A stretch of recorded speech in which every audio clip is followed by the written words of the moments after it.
queridos irmãos.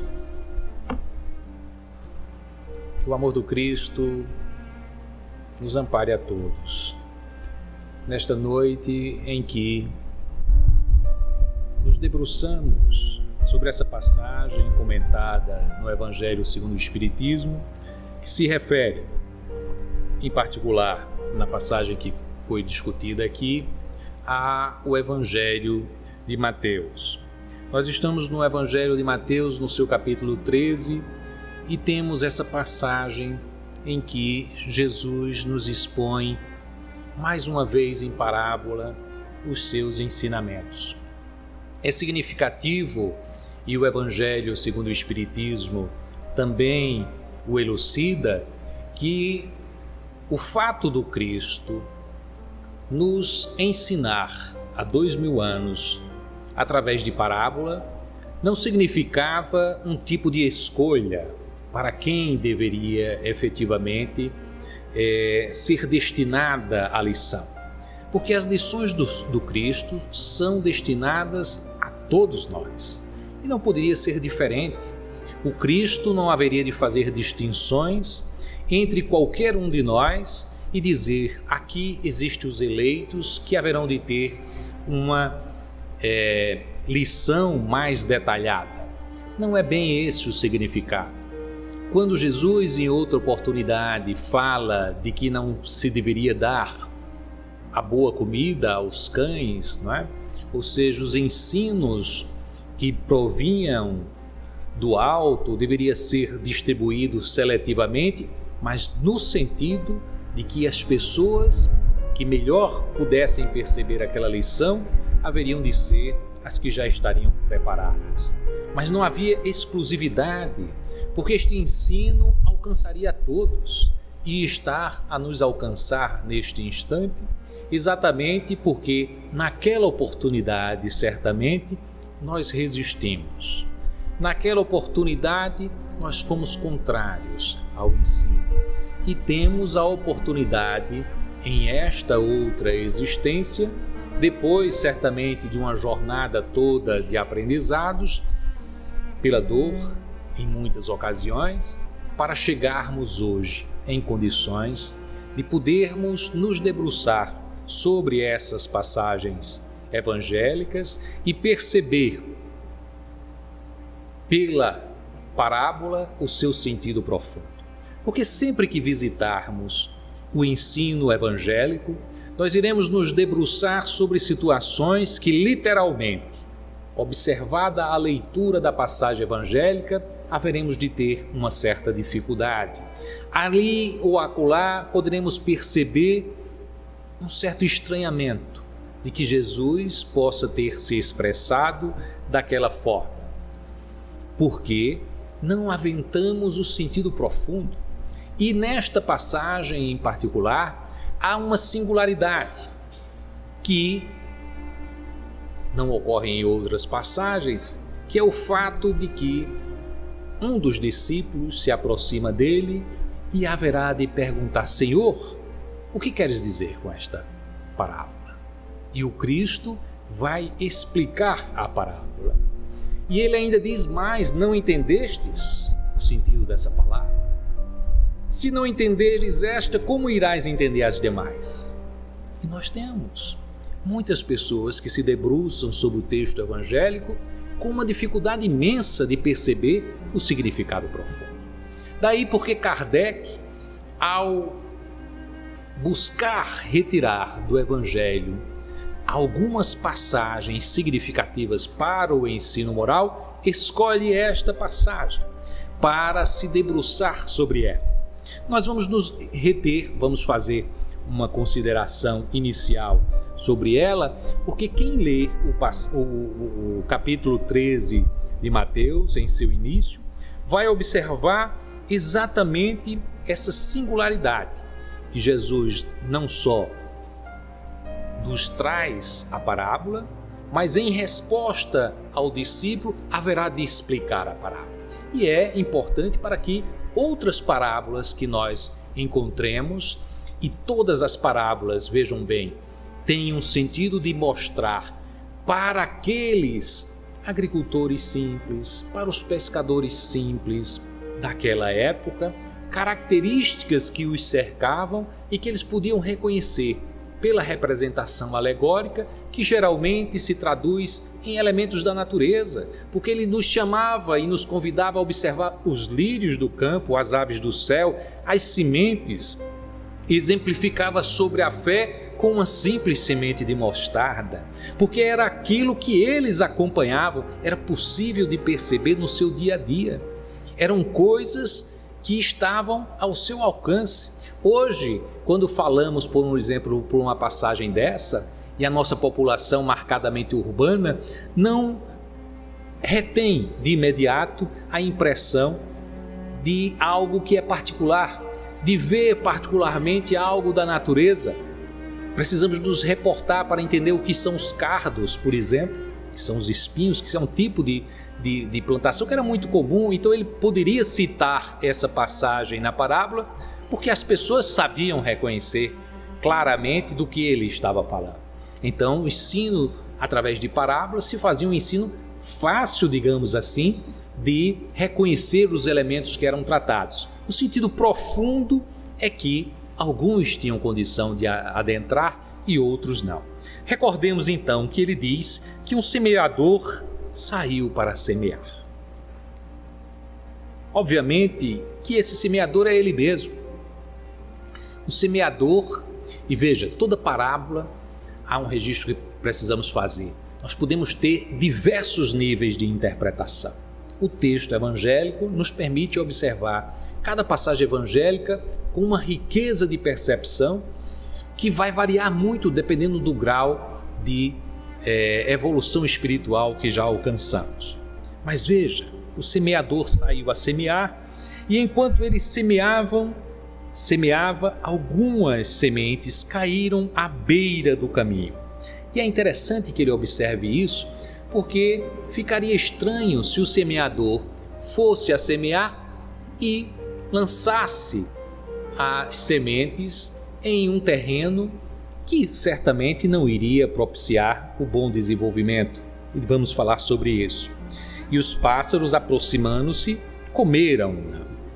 E outras sementes caíram em cima das pedras, onde não havia muito terra, e logo germinaram por não haver profundidade da terra.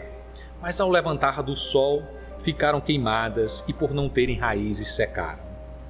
Outras caíram por cima dos espinhos e os espinhos cresceram e sufocaram-na, os cardos. Outras caíram na terra boa e deram fruto, umas 100, outras 60 e outras 30. E diz ele, quem tem ouvidos que ouça. Estava se referindo a uma passagem de Isaías, que ele depois sustenta, lembrando que Isaías já iria falar sobre essa passagem, argumentando que em Isaías era dito: pela audição ouvireis, mas não compreendereis, e vendo vereis, mas não percebereis, pois o coração deste povo ficou gordo, e com os ouvidos pesadamente eles ouviram, e os seus olhos eles fecharam, não fossem ver com os olhos e ouvir com os ouvidos, e compreender com o coração, e converter-se, e eu curá-los-ei. Ele simboliza com isso a passagem de Isaías no Antigo Testamento, que ele, o profeta, já havia falado que aquela mensagem alcançaria o povo de Israel, mas eles não teriam olhos para ver, não teriam ouvidos para ouvir, não teriam condições de penetrar no sentido profundo da sua mensagem. E logo em seguida, exatamente a passagem em que um dos discípulos pergunta: Senhor, o que queres dizer com isto? E há uma surpresa do Cristo, porque ele já vinha oferecendo ensinos. Desde o seu encontro com cada um deles, falava da vida espiritual. Falava do sentido profundo do significado da vida eterna. E eles não conseguiram reter aquele ensino que estava sendo passado na dimensão mais profunda. E é o próprio Cristo a falar. E ele vai falar explicando exatamente que os terrenos, cada um com determinadas características, representavam o coração humano ao receber a mensagem. Porque nós, ao percebermos a mensagem, que é a própria palavra de Deus que ele nos transmitia, o semeador nos trazia a semente, ela haveria de pousar no terreno do nosso coração, que alguns destes corações são endurecidos. Porque imaginemos o terreno do caminho, e ele diz que a semente caiu à margem do caminho. Sempre que imaginarmos uma estrada, estamos observando um terreno compactado, um terreno duro exatamente porque o passeio das pessoas, os veículos que ali passam, os animais que ali passam vão socando a terra vai ficando endurecida. Terra endurecida, lança-se a semente e ela não penetra na terra, ela fica sobre a terra e os pássaros, representando exatamente o mal, haverão de pegar aquela semente e ela não gerará frutos. É o coração endurecido de nós mesmos. Diante da palavra, quem é muito vinculado à matéria, recepciona aquela palavra com estranhamento. Porque a palavra que vem com o Evangelho é uma convocação para a nossa transformação. É uma convocação para nos movermos em direção do que somos. É um convite para que percebamos exatamente aquilo que verdadeiramente somos, espíritos imortais.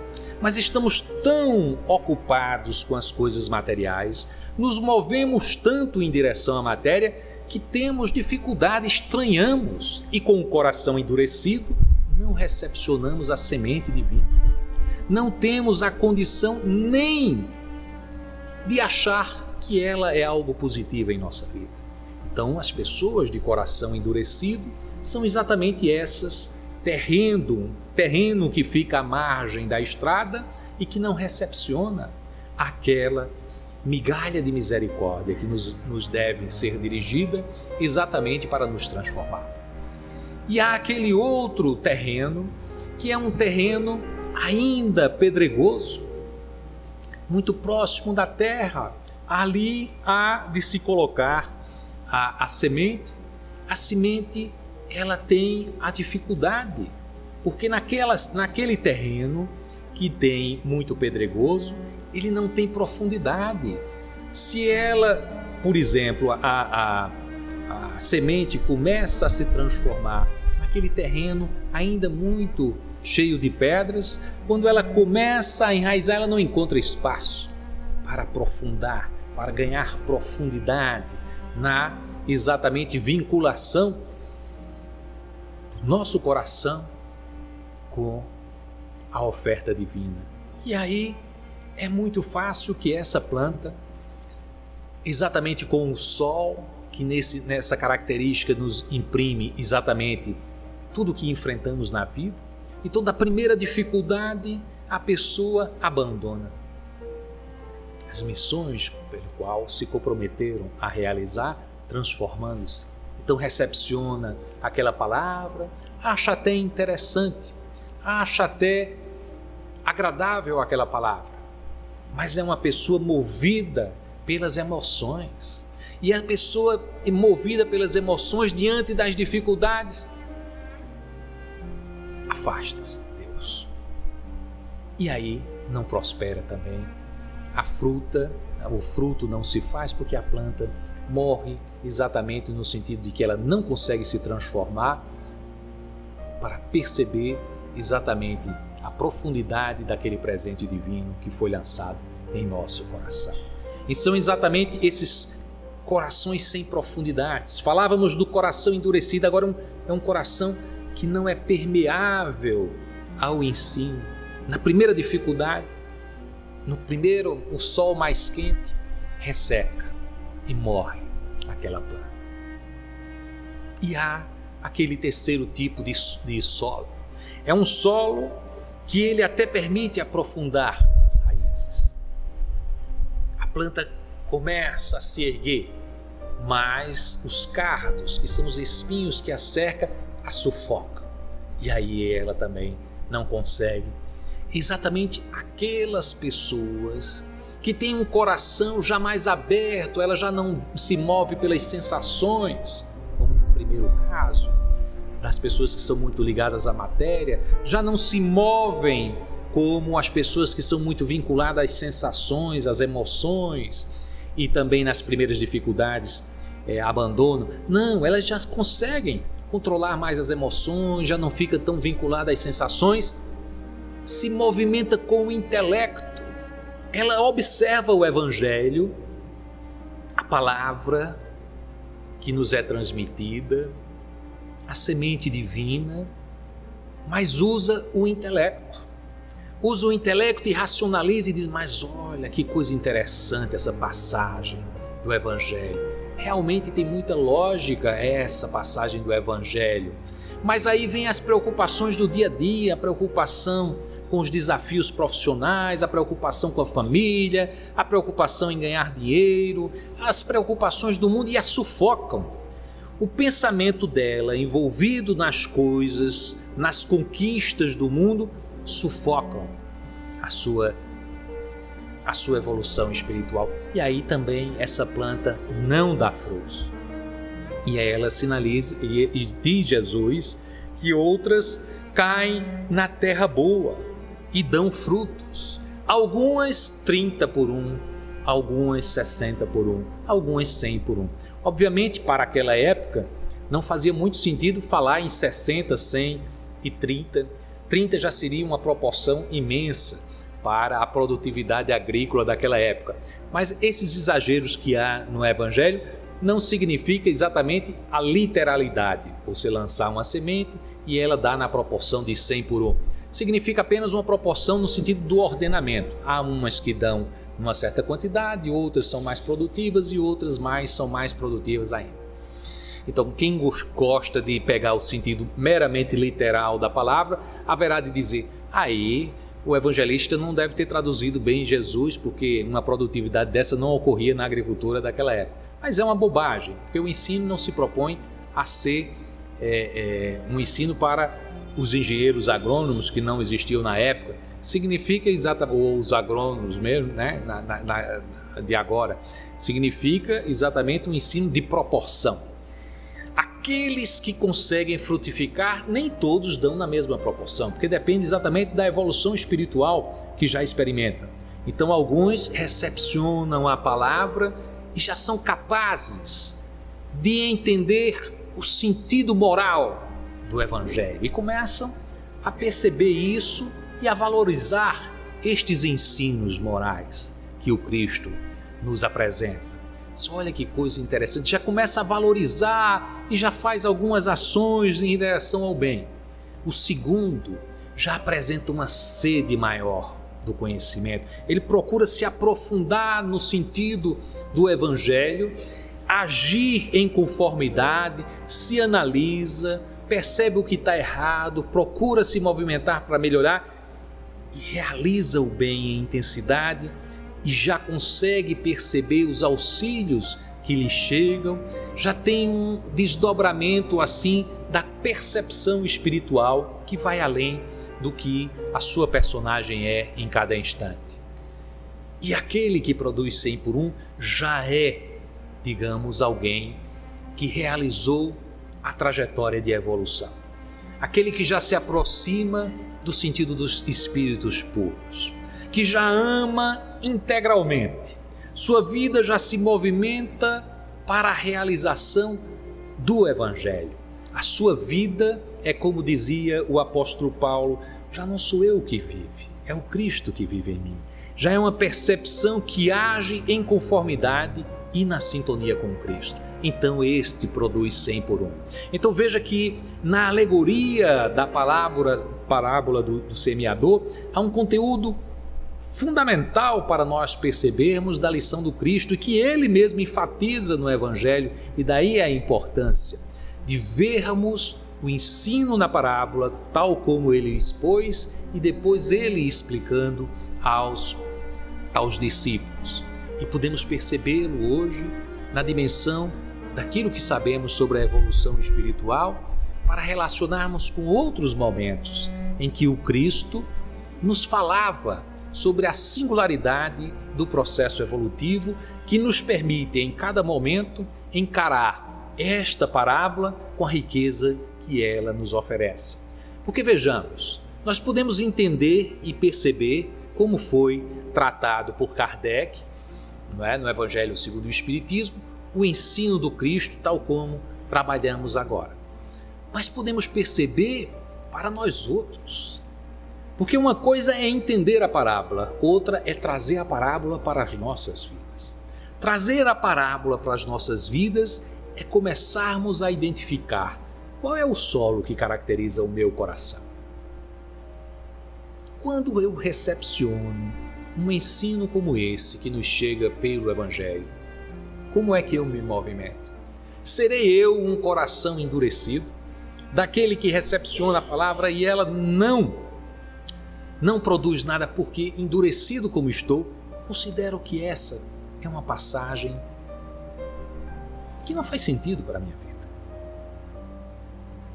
Depois nós podemos pensar, serei eu um terreno pedregoso, em que a palavra chega, eu até me encanto com ela quando eu observo numa reunião qualquer, seja em qualquer local que eu observe aquela passagem evangélica, naquele instante eu me interesso, mas aí eu não vou buscar em profundidade aquele ensino e também não vou prosperar, não vou frutificar. Ou serei eu aquele outro terreno que, embora permita um aprofundamento, ou seja, eu recebo o ensino evangélico e aí eu vou e começo a matutar sobre a minha vida. Matutar é um termo ótimo, né? Bem típico nosso. Eu começo a ficar perquirindo sobre o sentido daquela passagem evangélica e busco discutir aquela passagem evangélica e busco observar na minha vida se de fato eu vejo em conformidade com aquela. E eu olho e digo, essa passagem é interessante, tem uma lógica nisso que o Cristo está apresentando. Mas aí aparece um problema no casamento, uma doença que aparece na família, ou mesmo os enfrentamentos profissionais. Alguém diz assim, rapaz, na tua atividade profissional, se tu te dedicar, tu podes conquistar um posto mais elevado. Tu podes conseguir isso. Esse é o momento de você fazer isso ou aquilo que te permita avançar na tua carreira. E aí a gente se ilude com as coisas, a conquista material, um novo automóvel, uma nova casa, um negócio a expandir-se e aquela palavra. Embora a gente tivesse um interesse, embora a gente tivesse observado que ela tinha um sentido lógico, a nossa razão vai ao encontro daquele ensino profundo, mas nós não agimos em conformidade com aquela passagem e aí ela não frutifica. Mas também nós podemos ser aquele terreno e aí a gente já começa a observar, será que eu já recepciono a mensagem de Cristo? Qual é, afinal de contas, o nosso coração? O grande desafio que nós temos ao pegar estes ensinos e verificar nesta parábola em particular é saber qual é o terreno que caracteriza o nosso coração. Qual é o terreno? É singular que o Cristo nos fale ao nosso coração. Ele situa sempre o coração nosso como a sede da transformação que deve operar em nossas vidas. Não nos fala do nosso cérebro, não nos fala da nossa razão, porque precisamos recepcionar no nosso coração. O sentido do coração não é a bomba que movimenta o nosso sangue,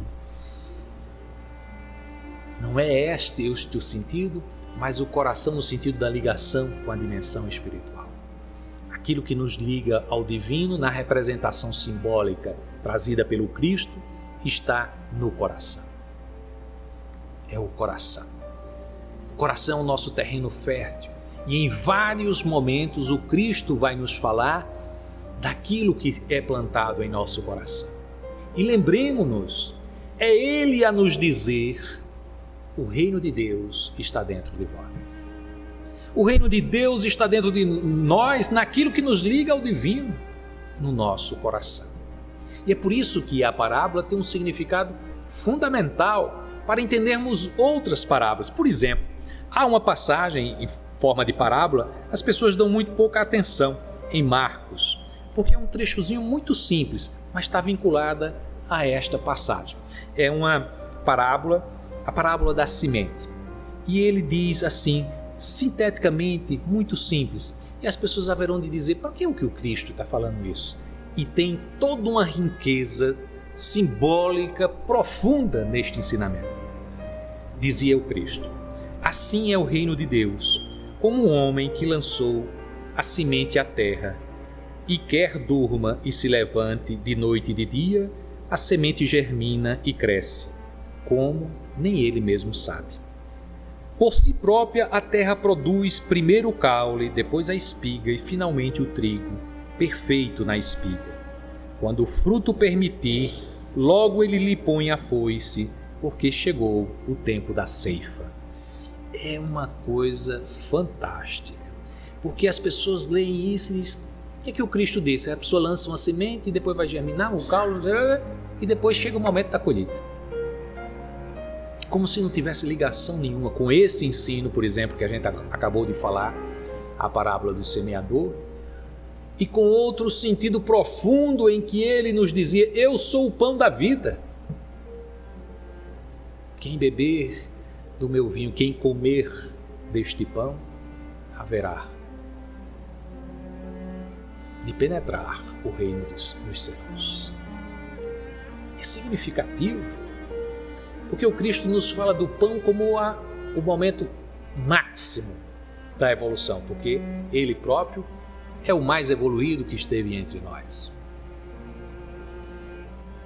Então, o Cristo nos trazia ensinamentos não para dizer o que ele era capaz de realizar e dizer assim, olha o que eu sou capaz de amar aos inimigos. Imagine se o Cristo vinha até nós para ficar dizendo o que ele podia fazer. Ele queria dizer que nós podíamos fazer isto. Esta é a grande questão. E haveremos de pensar o seguinte, o Cristo veio e nos trouxe essas lições. Se não fosse para realizarmos, ele estava perdendo tempo, ou não? É a gente imaginar que ele é ineficiente. E é uma coisa que ele não é ineficiente. Não existe ineficiência nos ensinos do Cristo. Então, se ele nos trouxe aquela lição, é porque tem a absoluta certeza que todos nós realizaremos isso. Todos os ensinos do Cristo nós iremos realizar. Uns agora, outros mais tarde, outros daqui a muitas outras existências. Porque nós temos dificuldades da interpretação do Evangelho do Cristo. Muita dificuldade, ou não? Ou temos facilidade, lemos a passagem evangélica dizendo, já compreendi tudo, compreendi profundamente esse sentido. Não. Muitos de nós temos muita dificuldade. Porque o Evangelho não é uma história contada pelos evangelistas a respeito unicamente daquilo que o Cristo representou para eles que vivenciaram aquele instante de contato com o emissário sublime. Não é. O Evangelho do Cristo, devemos entender, é a vida do Cristo. O Evangelho é a vida do Cristo. Não é algo que ele nos disse, não é uma palavra, não é algo escrito, é a sua vida é o Evangelho. Então o que ele nos convida a entender o Evangelho não é só recepcionar a palavra, entender a lógica das palavras, dizer, esse é um bom texto. Isso faz sentido. E é muito interessante porque a gente é que quer analisar o Cristo e dizer, ele tem até razão aí. Como se a nossa interpretação fosse superior à própria vida do Cristo. Na realidade, nós humildemente devemos olhar esta vida exemplar e tentar observar como realizamos em nossa vida esse ministério que Ele nos convocou a realizar. E é difícil. A grande dificuldade de entender o Evangelho é a dificuldade de viver o Evangelho. viver conforme o Cristo. Aí nós dizemos, não, mas eu entendo, eu leio essas passagens, entendo tudo. Não é esse o entendimento. O entendimento é aprofundar-se. Já tem o desafio de não estranhar a palavra, que é o terreno endurecido. Depois temos o desafio de exatamente aprofundarmos as nossas raízes do entendimento evangélico. Porque ainda nos movimentamos, muitos de nós, em terreno pedregoso. E depois temos aquela outra situação de nos sentirmos sufocados pelas preocupações de conquistas materiais. São todas situações que nos distanciam dessa convocação do Cristo. Precisamos, portanto, entender na lição que é trazida o seu significado profundo e observarmos. Quando eu falei do coração, muitos estão aí olhando assim, eita, meu coração é um terreno pedregoso, é um terreno endurecido, é um terreno que é cercado por espinhos, ou já é um terreno, né, favorável à frutificação, embora eu acho que ainda estou 30 por 1, aí outro que vai se achar melhor vai dizer, eu já faço 60 por 1. Talvez ninguém se ache ainda na condição de fazer 100 por 1. Na realidade, nenhuma coisa nem outra. Dificilmente encontraremos um coração com uma característica só. Em geral, nós temos características de todos esses terrenos. Porque em alguns momentos, uma partezinha do nosso coração é endurecida para algumas lições do Cristo. Em outras situações, nós temos um coração pedregoso. Para outras lições do Cristo, nós temos aquele coração naquele terreno que é cercado por espinhos. E em alguma parte do nosso coração, a gente já frutifica alguma coisa das lições do Cristo. Então, ninguém é exatamente só espinhos, um terreno cercado por espinhos, nem só pedregoso e nem só um terreno compactado à beira da estrada, endurecido. Nós temos um pouquinho de endurecimento aqui, nós temos um pouquinho de endurecimento de espinhos no outro e de pedras no outro. E também, aqui e ali, a gente já frutifica alguma coisa.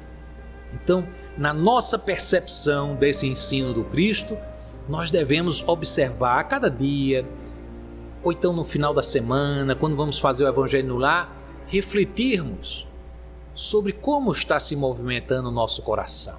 E aí eu digo assim, é sempre bom a gente fazer isso comparando com passagens evangélicas. Porque as passagens evangélicas, ela nos alcança diferentemente.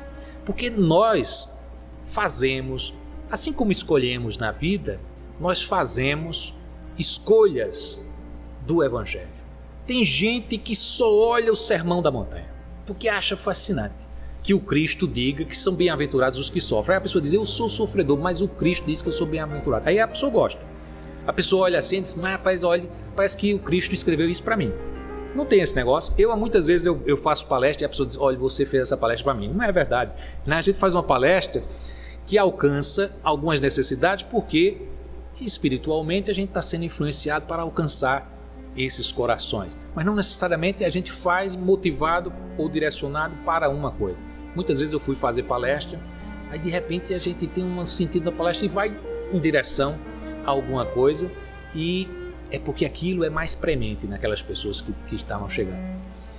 Eu me lembro muito de uma palestra em que eu fiz e que eu citei muito uma situação que era aquela da caridade que não pode tardar, né?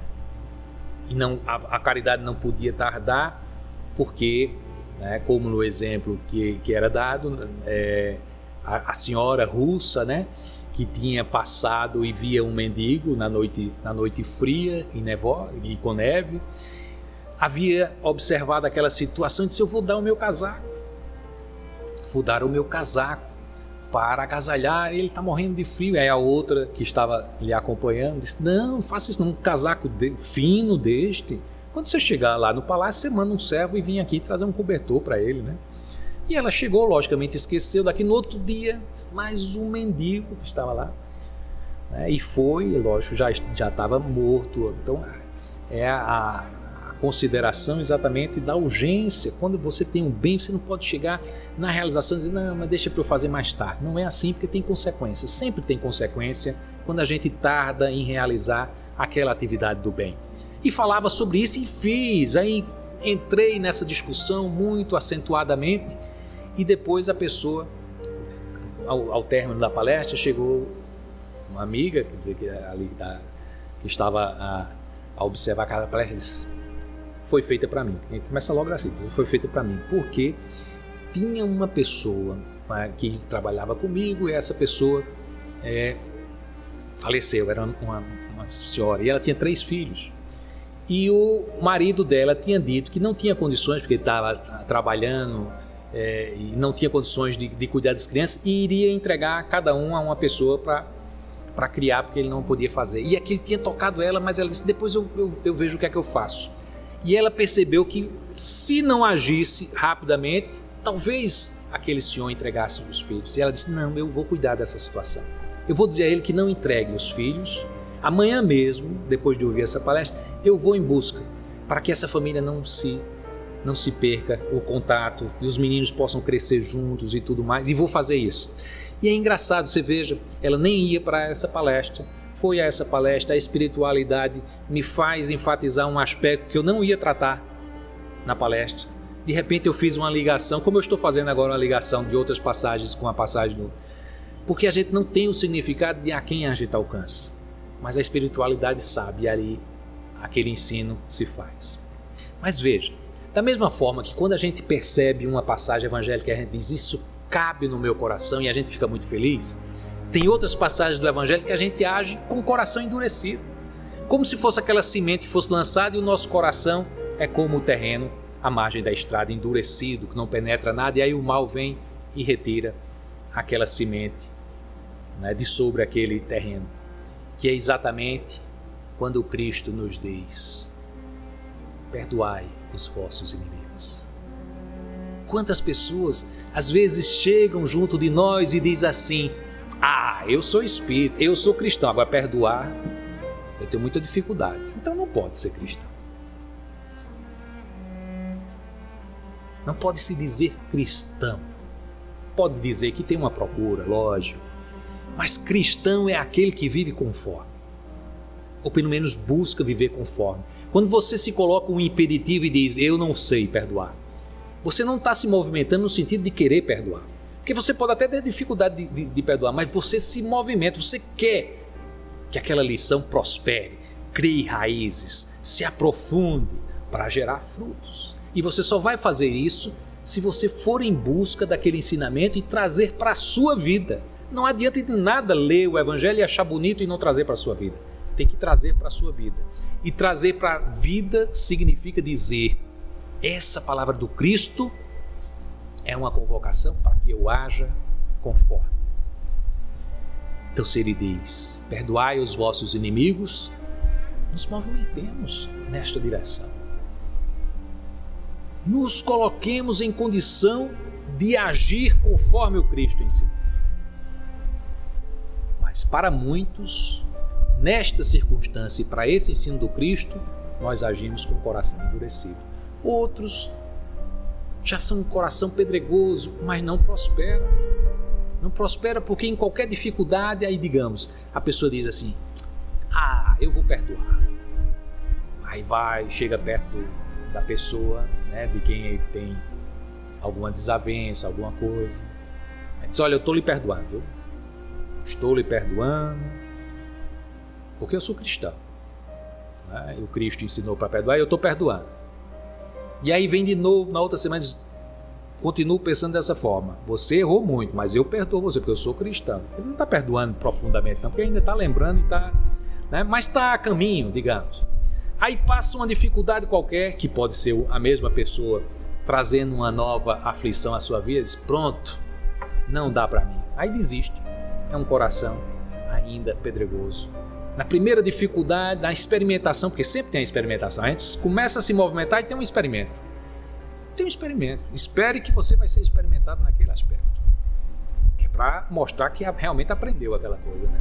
Aí na primeira oportunidade, primeira aflição, diz, não, olha, esse negócio de perdoar não dá para mim não. abandona. É o coração pedregoso, é o terreno pedregoso. E tem os outros que dizem, mas rapaz, que coisa linda esse negócio de perdoar. Faz sentido. Quando a gente perdoa, como diz o Cristo na oração, Pai, perdoa a mim os meus pecados, as minhas dívidas, assim como eu perdoo aos meus semelhantes. É fantástico, tem uma lógica perfeita, eu tenho que perdoar para poder também ser perdoado. Que coisa, que lógica maravilhosa, né? Aí alguém chega e diz assim, mas rapaz, mas olha, você ia até conseguir aquele emprego que você estava querendo, mas fulano, olha, criou um obstáculo, mas não acredito. Aí já se movimenta com ódio, com rancor, com mágoa, né? Nas coisas. Então, são corações dessa forma. Outros se embriagam, aí diz assim, que coisa linda a passagem, racionalmente e tal, mas aí esquece, porque tem coisas mais importantes a cuidar, né? Tem os objetivos profissionais, a família que lhe requer, né? E dizia o Cristo, aquele que quer me seguir, abandone tudo, mulher, filhos. Aí nós dizemos, mas é para ser realmente uma pessoa que não tem amor nenhum aos filhos, à mulher. Não é isso. É que acima de tudo há o amor a Deus. E essa é a questão fundamental. Acima de tudo o amor a Deus. Mas nós temos dificuldades, porque amar a Deus ainda é uma coisa que nós colocamos numa dimensão com muita intermediação, digamos assim. Por exemplo,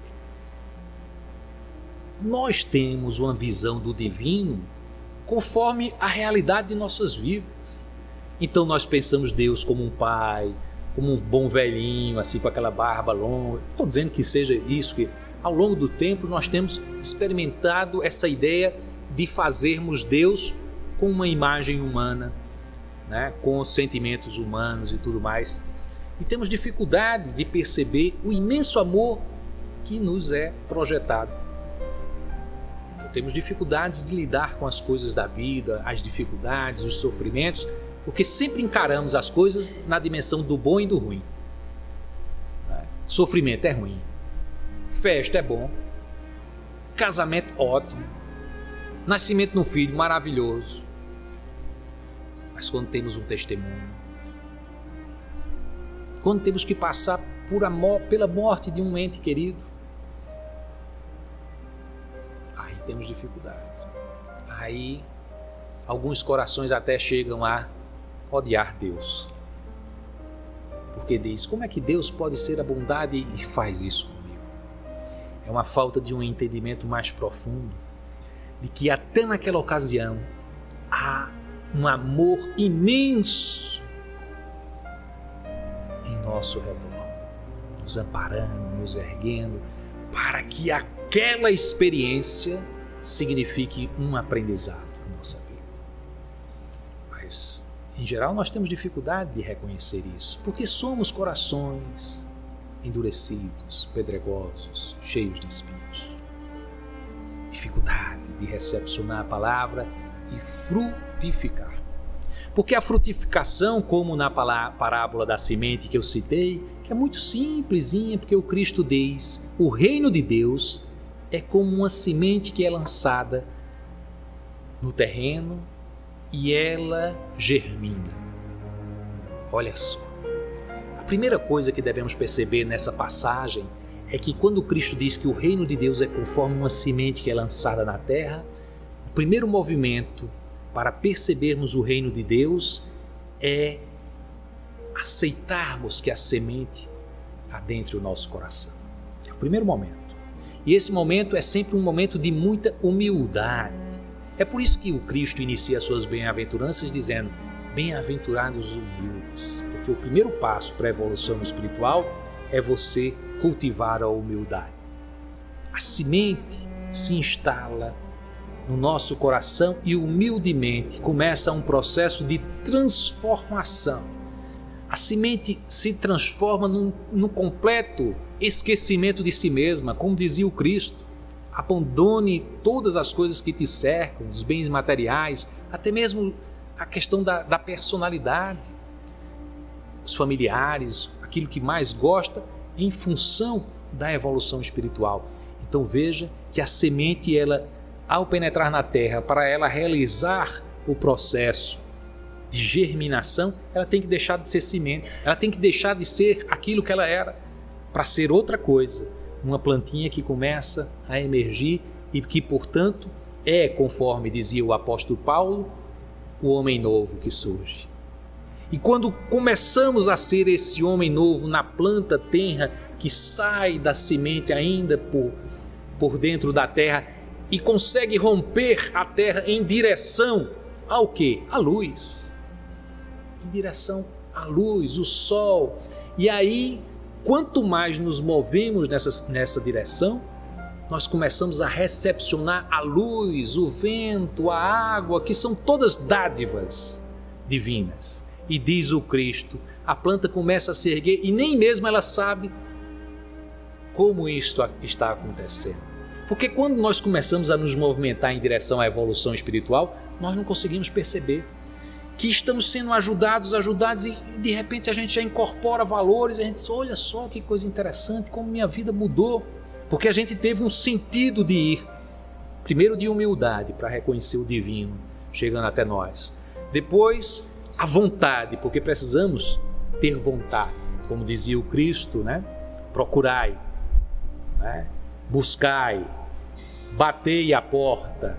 É toda uma conquista que nós vamos fazer. Nós precisamos encontrar o rumo, buscar a fonte certa, ir em direção e quando chegar lá, bater a porta com insistência, com perseverança, e a porta nos será aberta.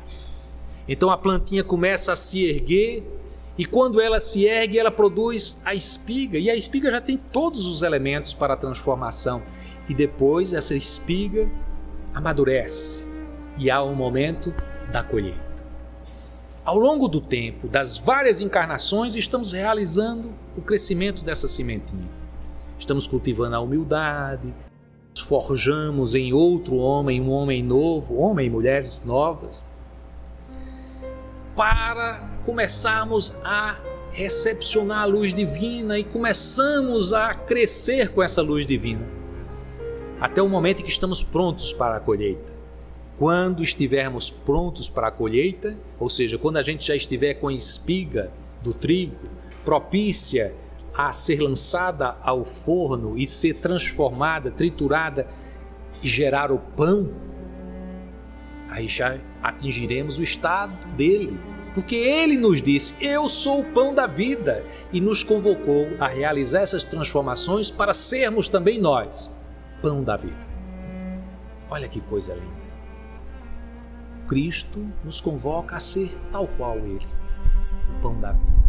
Entendermos e nos colocarmos e nos fazermos como solo generoso para que haja essa transformação em nosso coração, que é a percepção do reino de Deus em nós, e que neste processo de crescimento consigamos chegar ao momento em que, como diz o Cristo, quando o fruto permitir, logo ele lhe põe a foice. A foice é simbolicamente a ideia de morte, mas não a morte de cada existência da nossa.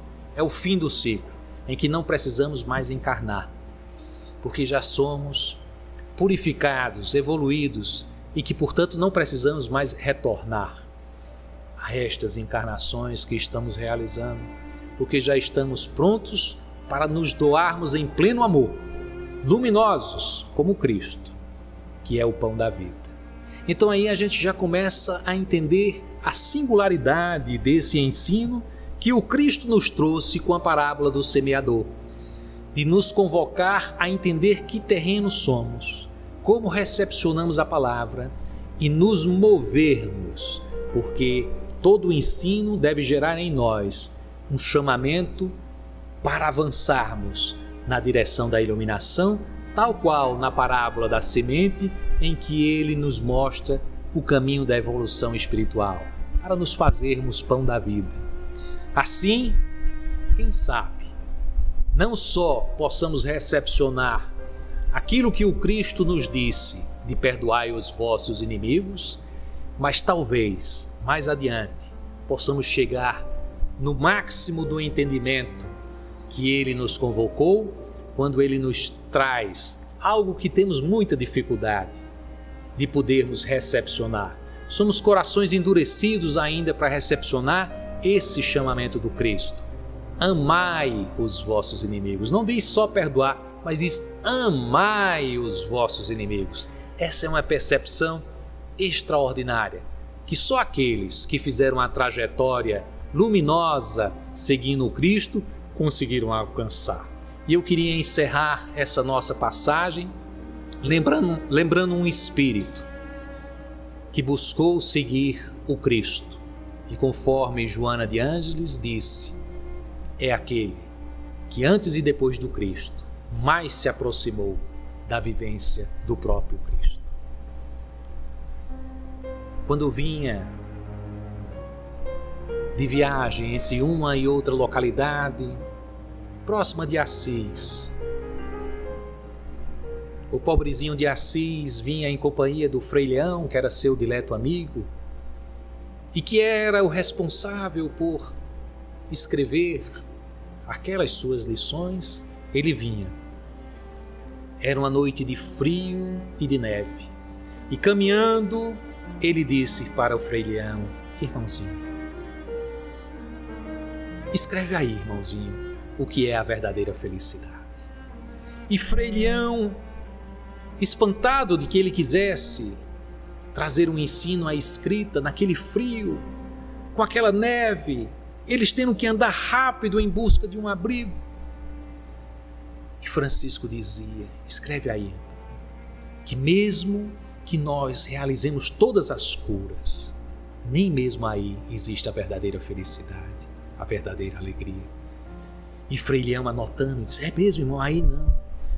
E ele dizia, mais adiante andava e disse: irmão, escreve aí, nem mesmo se nós conhecermos tudo daquilo que o Cristo veio nos ensinar, entendendo o seu evangelho, nem mesmo aí, irmão Frei Leão, irmão Cordeirinho, nem mesmo aí existe a verdadeira felicidade. E ele foi citando várias coisas que eram possíveis de realizar.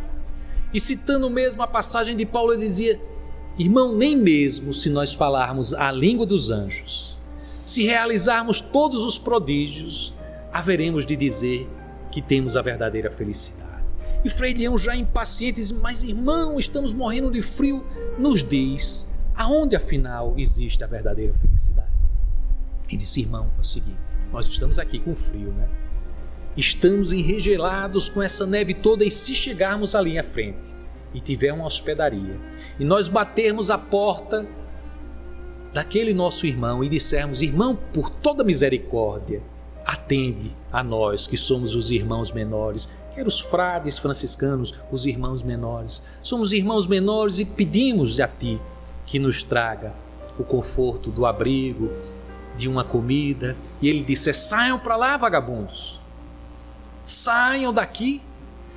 E nós, nem mesmo nesse instante, tivermos nenhum rancor a ele e guardarmos no fundo de nós mesmos o maior amor por ele. Mas aí, irmão, como estamos com frio, nós batemos novamente e ele vai nos atirar impropérios, coisas agressivas, e nem mesmo aí nós deveremos guardar nenhum rancor.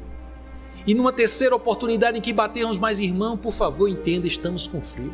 E ele sair com um cacetete e vier bater em nós, e nós cairmos no chão, ensanguentados, na neve, no frio, e nem mesmo aí nós sentirmos nenhum ódio, rancor, e ao contrário, sentirmos o amor por este irmão. Escreve aí, irmão, é aí que teremos a perfeita alegria. Que a perfeita alegria invada o coração de cada um de nós. Assim seja.